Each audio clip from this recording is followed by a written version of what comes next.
찬양을 듣고 예배 설교 시작하니까 너무 좋네요. 그죠? 네. 아멘 하신 분들 중에도 자원해 주시는 분이 계시길 원합니다. 더 많이 해주세요. 감사합니다. 다시 한번 박수 칠게요.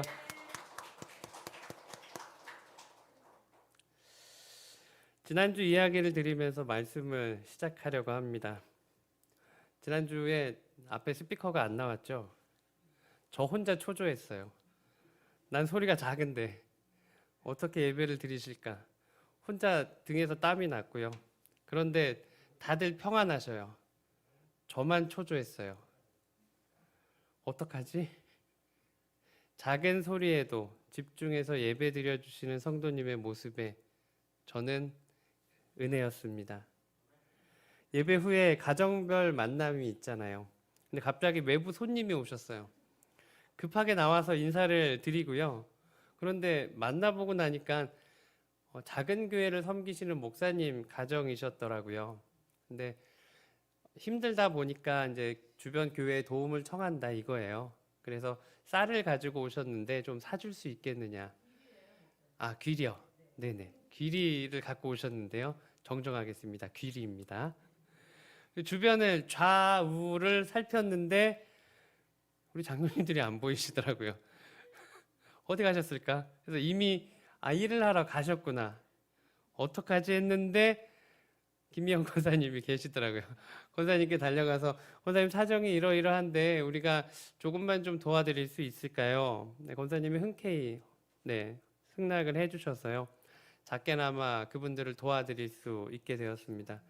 근데 정말 쏜살같이 나가셨어요. 그래서 우리는 잘 도와드렸지라는 마음만 하나님께 올려드렸습니다. 혹시 나가시다가 로비에 귀리가 이렇게 나긋나게 있으면 하나에 10,000원이에요. 강매합니다. 사주시기 바랍니다. 그냥 우리는 작은 거지만 그분은 그걸 또 귀한 데 쓰실 거고요. 그분이 설령 그걸 귀한 데 안 쓰시더라도 하나님은 그 도움의 손길, 그 마음을 아시기 때문입니다. 자, 가정별 만남을 이제 끝냈습니다. 그분을 보내드리고 그리고 밭으로 갔죠.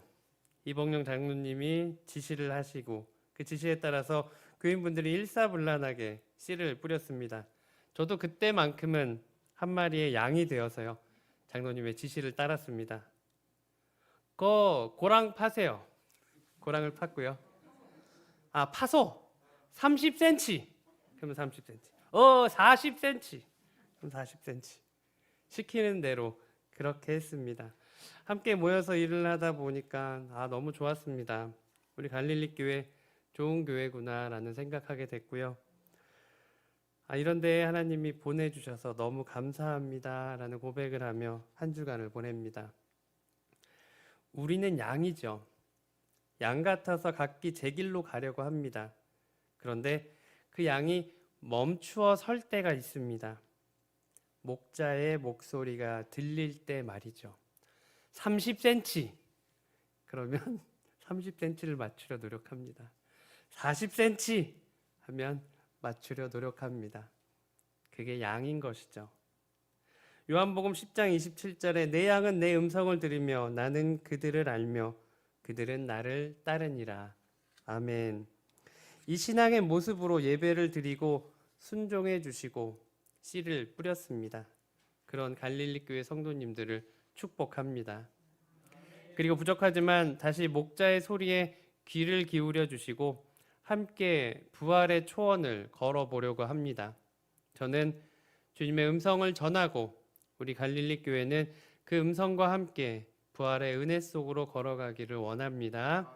네, 아멘입니다. 오늘 주인공은 읽었었듯이 마리아입니다. 물론 부활의 주인공은 언제나 예수님이시죠. 하지만 오늘은 마리아에 집중을 하려고 합니다. 자, 과연 마리아는 누구일까? 누가복음 8장 2절에 보면 7 귀신이 들린 여인이 나옵니다. 7 귀신이란 많은 귀신이 그 안에 있었다라는 것이죠. 아주 흉악한 귀신들이 들어 있었던 그런 과거의 이력을 가진 여인이었습니다. 누가요? 막달라 마리아가요. 말씀을 보면 8장 2절 또한 8장 2절에 또한 악귀를 쫓아내심과 병고침을 받은 어떤 여자들 곧 7귀신이 나간 자 막달라인이라 하는 마리아와라고 되어 있습니다. 그 막달라 마리아가 예수님 앞에서 무릎을 꿇습니다. 그리고 예수님의 발에 자신의 눈물을 떨어뜨리고요. 향유를 떨어뜨리고 그리고 머리카락으로 예수님의 발을 씻어드린 여인입니다. 누가복음 7장 36절에 보면 예수께 정성을 바칠 때 그 주변에 바리새인들이 있습니다. 과연 그들은 무슨 생각을 하고 있었을까요? 아니, 저 여자 귀신 들린 여잔데, 흠이 많은 여잔데, 몸을 함부로 구하며 돈을 벌던 여잔데, 아하, 예수님 어떻게 저런 여자에게 시중을 받으시지? 예수님 잘 모르시나? 나 같으면 호통을 칠 텐데, 이 죄인아 절로 가라. 어떻게 예수님은 저러실 수 있지? 예수님은 잘 모르시나 보다. 아, 예수님 역시 메시아가 아닌 것 같아. 아마 이런 생각들을 했을 것입니다. 그리고 그런 이야기를 들은 마리아는 어떤 마음이 들었을까요? 아, 내가 괜한 행동을 했구나.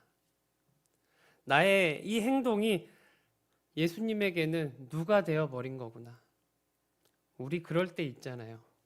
하나님이 주신 마음으로 교회 안에서 무언가를 했을 때, 그게 덕이 안 될 때, 내 마음과는 뭔가 다를 때, 근데 예수님 그 순간 시원하게 한 방을 날려주십니다.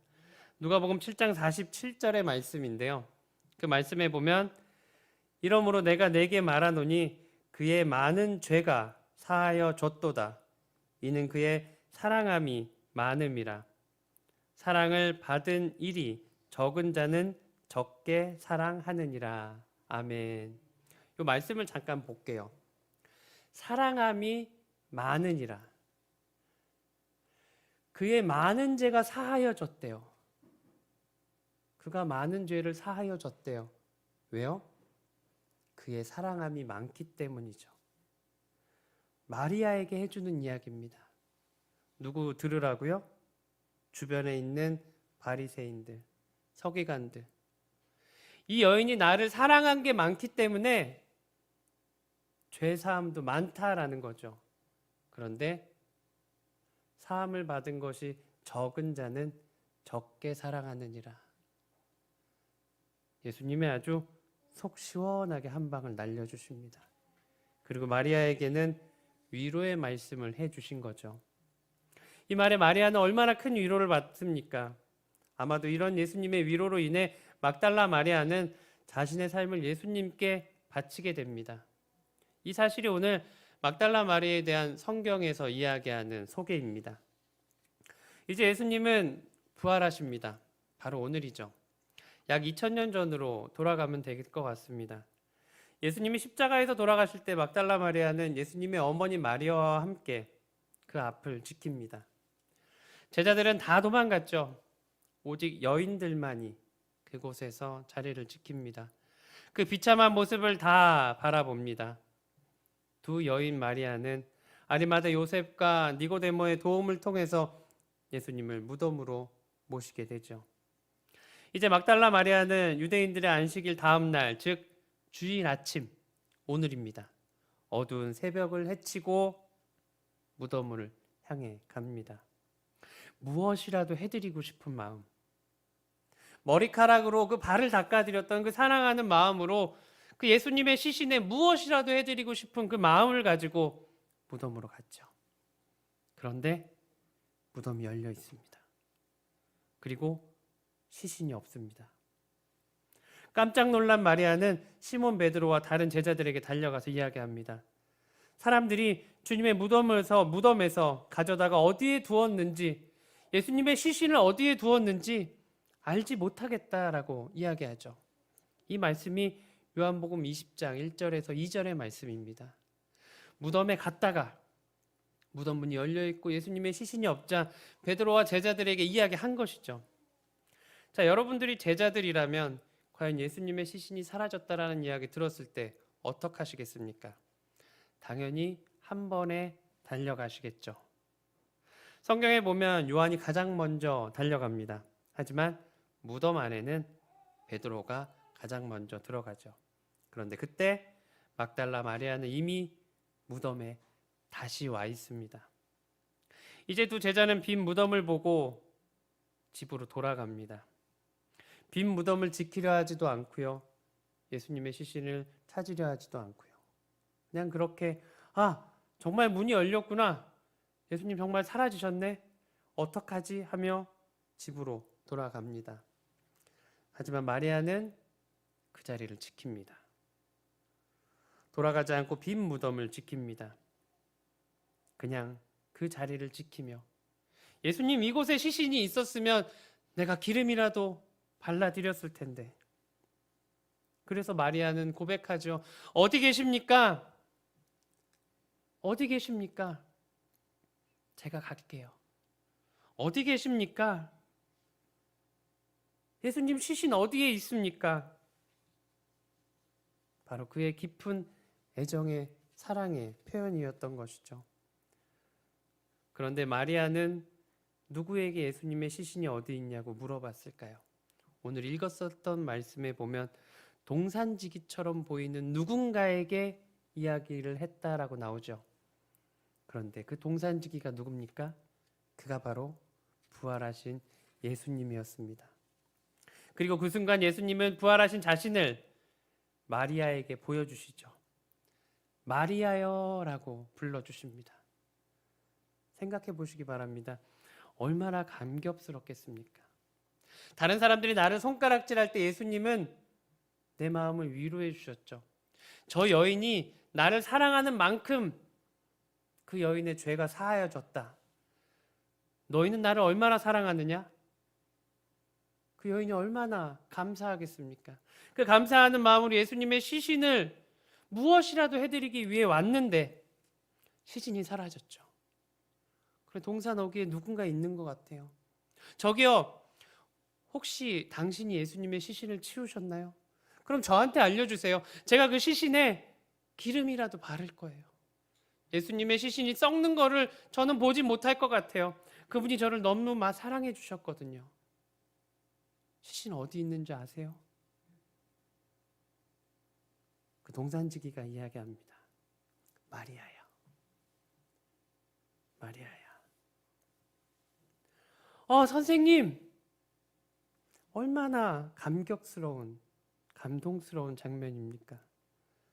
누가복음 24장에 엠마오로 가는 두 제자의 이야기가 나오죠. 근데 그들은 예수님의 시신이 사라진 사실을 듣고 가는 길이었습니다. 그리고 부활의 이야기도 듣게 되죠. 그리고 엠마오로 가게 됩니다. 그 길에서 예수님과 동행하게 되지만 그들은 예수님을 알아차리지 못합니다. 더군다나 이들이 이야기합니다. 예수님의 시신이 사라졌대. 그런데 들었어?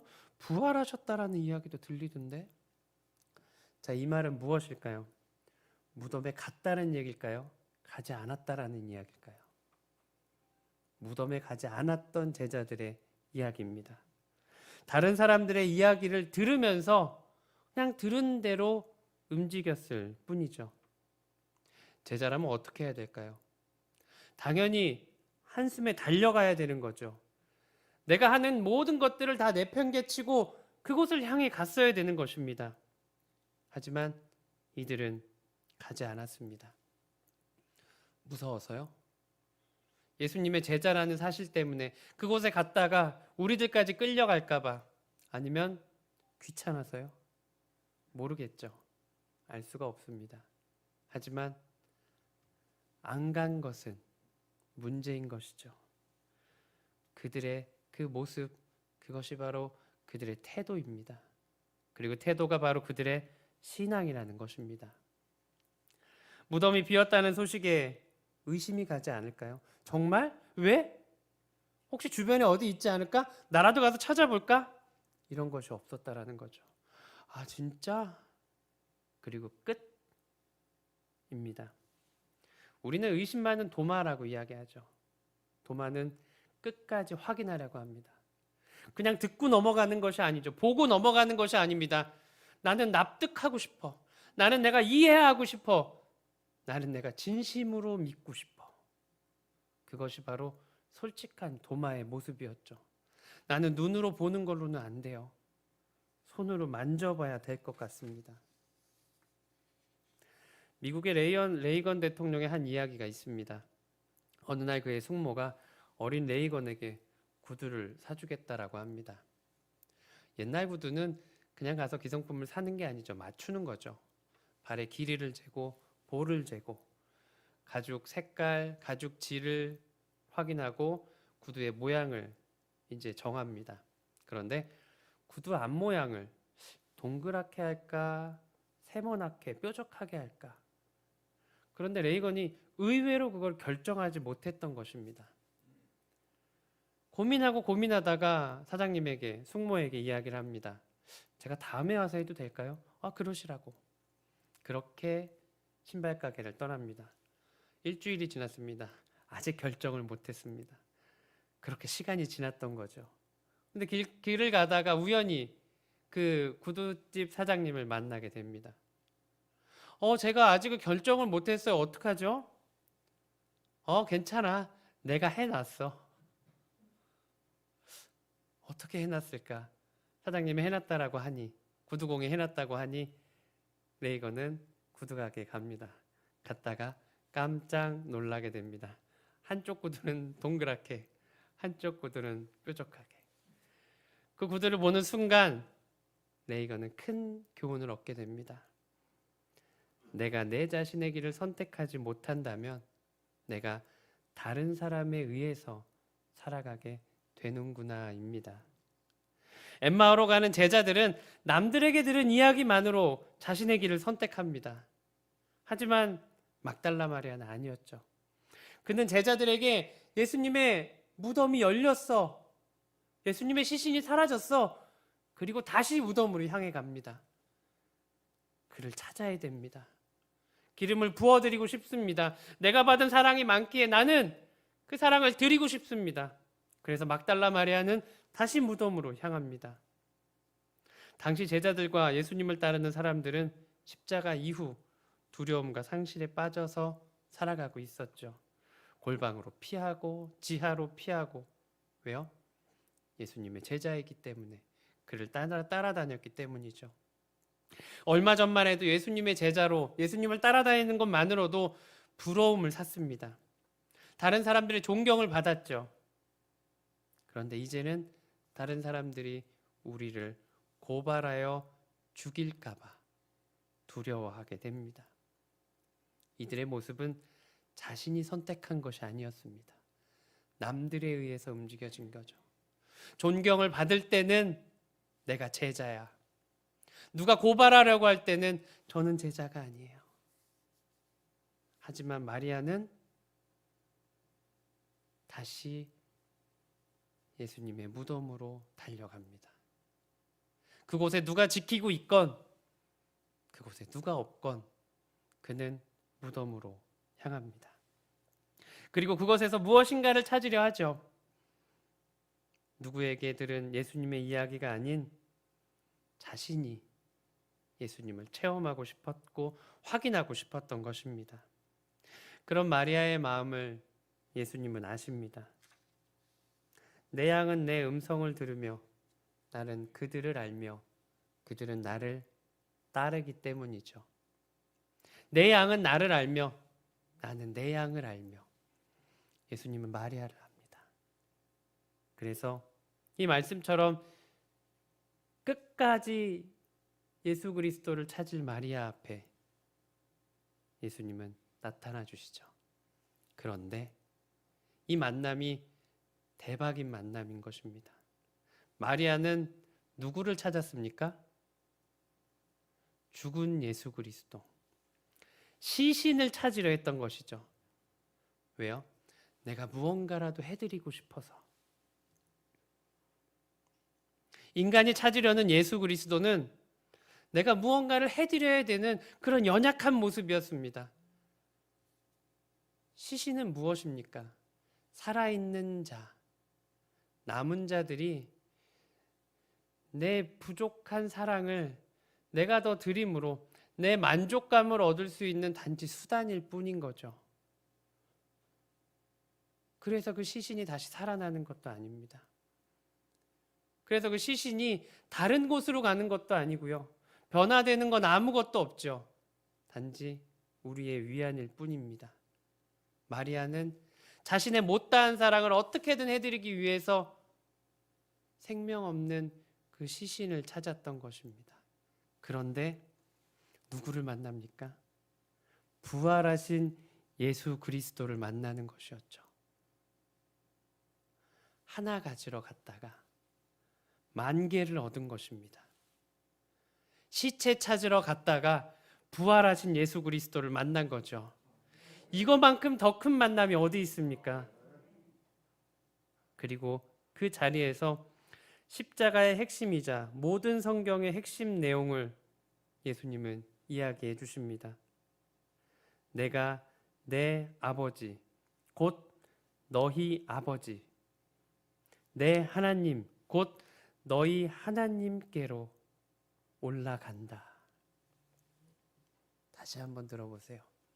내가 내 아버지, 곧 누구의 아버지요? 너희 아버지. 내가 내 하나님, 곧 누구의 하나님께로요? 너희의 하나님께로 올라간다. 내가 십자가 짐으로 부활함으로 하나님이 계획해 놓으신 그 모든 것들이 지나감으로 이제 너희들은 하나님의 자녀가 됐어. 너희들은 이제 아버지라고 불러도 돼. 너희들 그의 자녀가 된 것이야. 예전에 예수님은 찾아오셨던 예수님이었습니다. 힘들고 어려울 때, 내가 외로울 때 찾아와 주시는 예수님.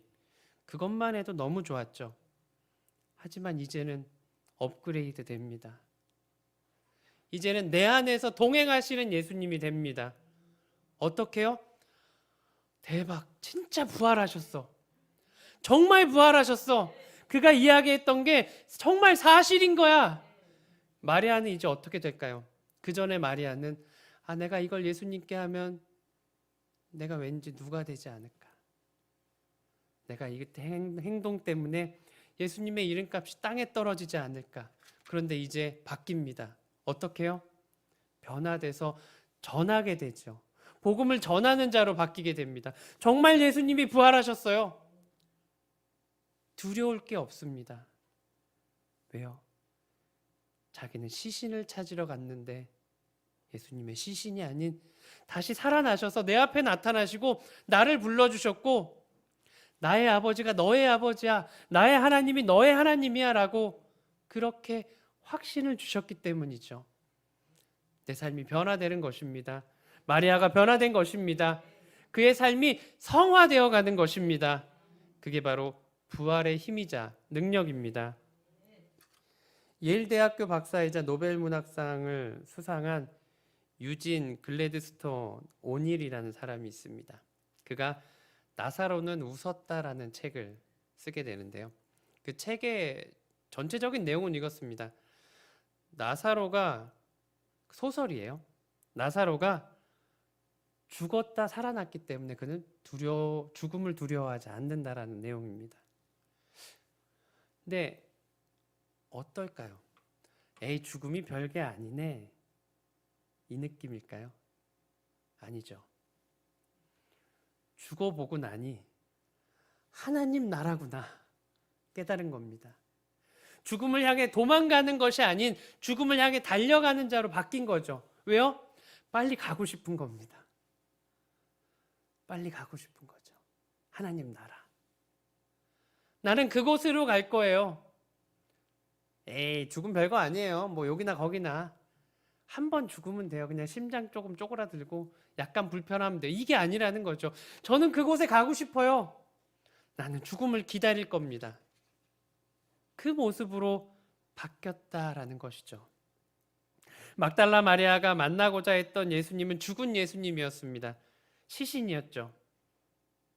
하지만 막달라 마리아가 만난 것은 부활하신 예수님을 만납니다. 그리고 새 사람으로 태어나죠.